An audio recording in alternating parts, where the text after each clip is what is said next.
W.F. Howes presents an unabridged recording of The Republic of Salt by Ariel Kaplan.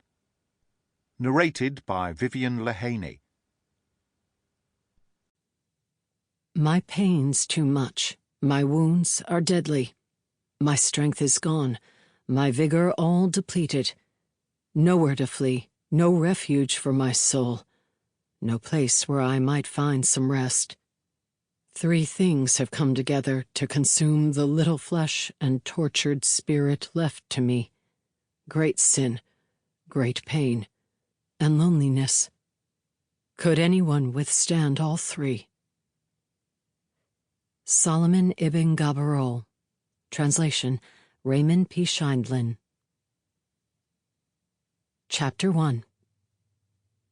It was 3 nights until the New Year, and in the mountains north of Mazik King, Naftaly Kreskis was lying on the ground beside 2 old women and a Mazik who was mostly dead. The autumn air left the 4 of them chilled, but not too chilled to sleep or dream. Naftaly was there entirely by accident. He was supposed to be in Pri Hadar. They were all meant to be in Pri Hadar, but Asmel, the Lord of Books, had made a mistake.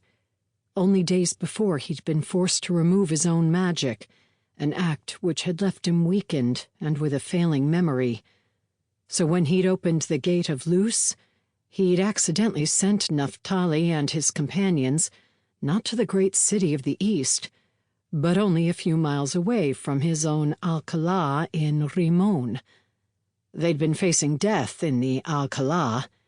Here in the mountains, they were not much safer.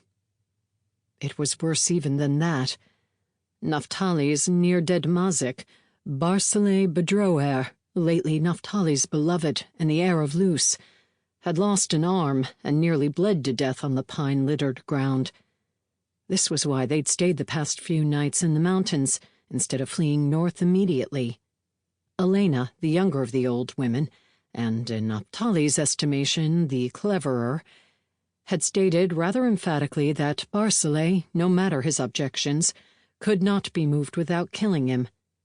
They'd managed to gather a little food and enough water to keep them alive. They'd slept, and Naftaly had scouted the area a bit. They'd discussed moving Barsilay farther down the mountain, where there would be easier access to water, but Barsilay had grown feverish.